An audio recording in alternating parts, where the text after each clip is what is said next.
So initially I was planning on making a video about could Injustice Batman survive Arkham Asylum. You guys know that I actually been throwing these in here from time to time. I had basically an Injustice Deathstroke more or less try to survive Arkham Asylum, and then I had Arkham Batman try to survive Injustice Gods Among Us, and I went on and so forth. And this time around I was going to do could Injustice Batman actually survive Arkham Asylum, but then I had a realization that Injustice Batman is so overpowered. He is so broken. And yes, you could say the same thing for Injustice Deathstroke, but Injustice Deathstroke didn't have the opportunities and also the showing of skill, power, strength, and all of that as Injustice Batman actually ended up having. I mean, I just want to talk about his notable wins against some of these actual crazy, insane beings. I mean, he was able to beat Cyborg, Wonder Woman, Damian Wayne, of which is not that crazy, a red solar grenade weakened Superman, Firestorm, Swamp Thing, Dr. Fate, Superman with gold kryptonite, sort of, Aquaman, Black Adam, Wonder Woman again, and he utilized a suit laced with kryptonite against Superman to defeat him. Yeah. So, I'm here to say, Injustice Batman would absolutely destroy Batman Arkham Asylum, and it's not even close. At least, to my knowledge, it is not even close. And I'm sure the Injustice Batman comics show even further beyond this. I know that he goes into slugfests with Superman, and well, it's all because of a special thing called plot convenience. Or, well, a kryptonite pill. This kryptonite pill has truly kind of taken over entirely in the Injustice universe, because it has given people like Oliver Queen, people like Bruce Wayne, or the Batman, and the Green Arrow, capabilities to actually stand up to beings like Black Adam, to like Solomon Grundy, stuff like that. Absolute freak of natures. And I know Solomon Grundy and Black Adam are kind of two different sides of a coin, and they are drastically different. But still, the statement still stands that these two are very powerful, and well, we even see Batman tank some crazy abilities from other people. I mean, he straight up tanks an electrical magical blast from Black Adam that is literally hurting and weakening Supergirl at the same time, and it's all because of a little tiny kryptonite pill. But even though, well, I honestly do believe that this is not even close, and that Injustice Batman wipes the floor with every single boss fight in the Arkham Asylum video game, we'll talk about at least some of it very briefly. Now, I want to talk about the very first fight, and that's Zsasz. And it's very simple.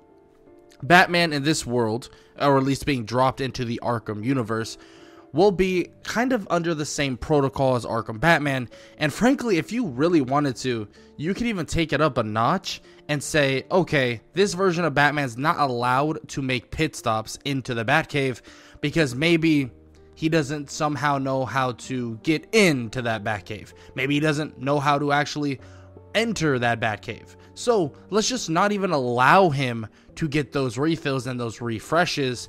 He still has insane amounts of utility that he can utilize, and we've seen countless in the video games. Tons of different batarangs, suits that are extremely durable. I mean, he literally has a suit that goes head to head with Superman and utilizes this suit, and it doesn't even get damaged. Yeah, it's a scary suit. And you might be saying, well, there was kryptonite on it. Well, of course there was kryptonite on it, but there is no denying that Superman's powers were still intact to a large degree. So he has everything in his arsenal to easily knock out someone like Zsasz, and he won't expend any kind of resources ever. Actually, the Zsasz boss fight is literally a boss fight that will go exactly the same as it would in the normal Arkham Batman. But you might be wondering, what about someone like the Titan Henchmen? These stronger beings, the beings that may actually give him a fight? Well, like I've said before, these Titan Henchmen are nothing compared to Injustice Batman, someone who's literally gotten his back broken by Superman and survived it, someone that has literally taken on countless godly beings, from Wonder Woman to Superman to Black Adam and Dr. Fate. I mean, he's literally taken on some of these beings and gone toe-to-toe, head-to-head, and defeated them. And I'm gonna be honest, it is a little skewered because it is a video game, and it's definitely an interesting combat system because there is not, let's just say, power scaling. There's not necessarily power scaling in the Injustice video game, but at the same time, in the Injustice comics, we do see quite a few things go on, and I have briefly looked over the comics. I'm not quite through every single last bit of it, but we do see Superman and Batman go head to head in various different occasions, and frankly, he kind of takes on these godly or otherworldly powerful beings all the time in this Injustice franchise. And I want to talk about just quickly and briefly after the Titan Henchman fights, because obviously we would have some time to stock up and normally have time for Batman to stock up and get some stuff that he may need. But keep in mind, there's a reason why I say I don't think this Batman actually needs a chance to stock up. I mean, it's not just because he's powerful, not just because he has a kryptonite pill and he can take on these godly-like beings, and of course that is part of it, but the main part is that, well, he's always dealt with this lack of resources. Injustice Batman dealt with that majorly, because he was basically pushed into hiding, more or less. Actually, Superman was the one that would literally tell the world who he was, putting him in the worst position possible, freezing all of his money for Wayne Enterprises, so he's forced into a literal corner. So basically him lacking the ability to actually refill and so on and so forth would literally not matter. It wouldn't matter one bit because of everything he went through in more or less the beginning of Injustice, leading all the way through Injustice 2 and so on. Now, I will say something briefly about the Scarecrow fights, because this is an interesting one. Because some of you may say, well, you know, Batman, he's pretty susceptible. I mean, Arkham Batman was susceptible. Who says that Injustice Batman isn't susceptible? And this is a fair point for sure. Now, I will say, though, I think an Injustice 1 Batman, or a video game Injustice 1 Batman, the one that was basically placed in hiding, one that had to be stowed away and more or less everybody was against him, I think that version of Batman would have way harder time dealing with Scarecrow's fear toxin. But here's the thing. We're not dealing with that Batman. We're not dealing with a Batman that hasn't built up an influence, hasn't built up a team around him. We're not dealing with a Batman that has already defeated Superman, that hasn't already defeated Superman, put him away, and then put him away again. We're dealing with a Batman, or an Injustice Batman, at his peak. So after he already defeated Superman, after he already put him in the Phantom Zone, and so on, this Batman mentally is really refined and completely okay with everything that goes on to a large extent. I mean, this Batman mentally is sound. And when I mean sound, I mean sound. I mean, there is no breaking his will at this point. He's gone through hell and conquered it. So I don't see an issue at all. I do see an issue if it was Injustice 1 Batman. Then I can definitely get behind the idea of Scarecrow's fear toxin actually affecting him to a certain extent. But even that version of Injustice Batman was pretty ready for something like that. But overall, I could see the argument being made for that specifically. Now, for people like Bane, for the next Scarecrow fight, Harley Quinn, the Scarecrow fight after that, I'm gonna be honest. I could sit here and yap and yap and yap, and frankly, I'm sure I've yapped on enough, but these fights are very simple. Bane, we've seen him be defeated by Injustice Batman already before, and this Bane, yes, is pretty strong. Titan Henchman Bane, or Titan Infused Bane, is very powerful, but I mean, this version of Batman goes toe-to-toe with gods. This Batman would whoop on this Bane and probably wouldn't even have to pull the tubes out of his back. He would beat the tubes over Bane's face if he wanted to. Straight up, that's the type of dude Injustice Batman really is.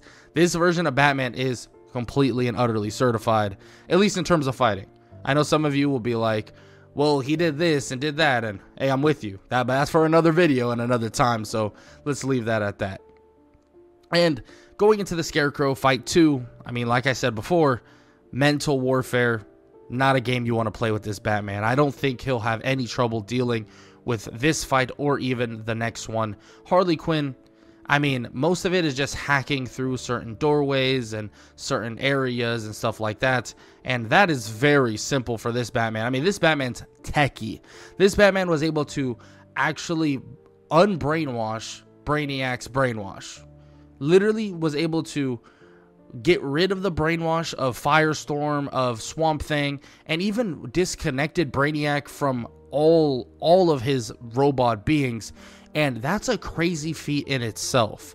At the end of the day, that's some insane technology, and I could see that more or less transferring to anything he really wanted to do in terms of breaking into anywhere, stopping anybody, especially if it's somehow, you know, some door hacking or anything like that. It's so easy for him to get through. It's not even funny.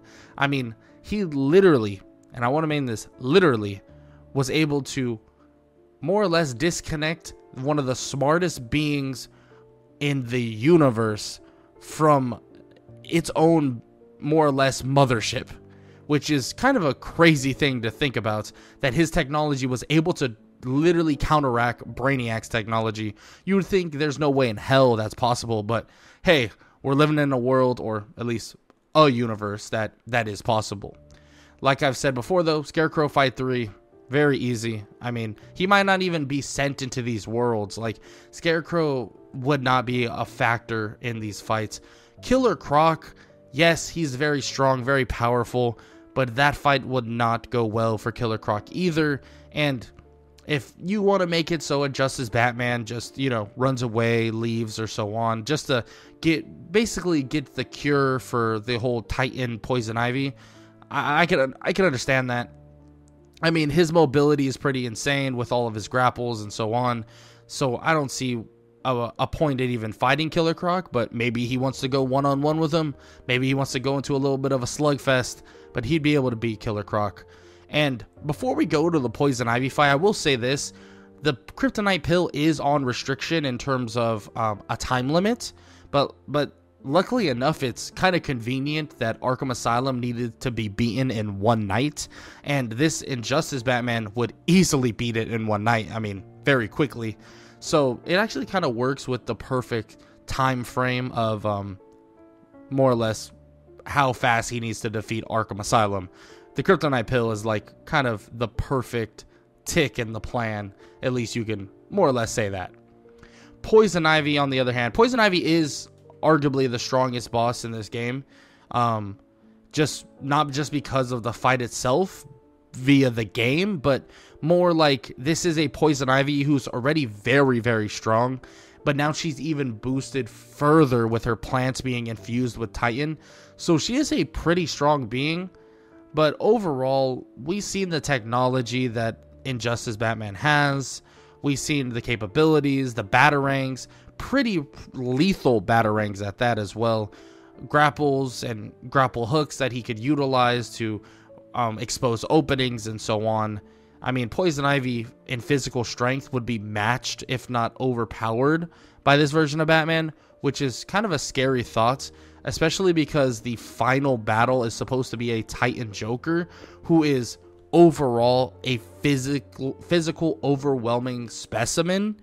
So if this version of Injustice Batman is as powerful as all of the feats say he is, and all of the feats basically show he is, then this Titan Joker would get slept without using even explosive gel. That's how insane this Injustice Batman is. And maybe this video should have been titled Glazing Injustice Batman for freaking, I don't know, 15 minutes straight. But it's kind of the reality of it. And that's the main reason why initially I had full intention of doing a could Injustice Batman survive Arkham Asylum. Until I realized when I sat down, did some research, that it wasn't going to be fair in the first place. Like, at all. Some of you might say, oh, well, maybe make him Injustice 1 Batman, make it earlier on, get rid of the kryptonite pill, and so on. For sure, I could have done that, and I hear you, but when you do that, is he even Injustice Batman anymore? I mean, you take away literally all of the feats that he was capable of, everything that he could do, and so on. So it's kind of hit or miss. Now, maybe I could have done one without the kryptonite pill and kind of did a whole breakdown on it. But let's be honest, Injustice Batman in terms of technology and stuff like that would be able to do something very similar to Arkham Batman. I think they're very similar in terms of technology and tech. Unless you decide to use Injustice 1 Batman, who was a little bit lesser on tech, but we are talking about a newer Batman in terms of Arkham Asylum. Well, with that said, though, I hope y'all enjoyed the video overall. And I hope y'all enjoyed why Injustice Batman absolutely destroys Batman Arkham Asylum. If you enjoyed the video, show some love, leave a like, leave a sub, leave a comment down below.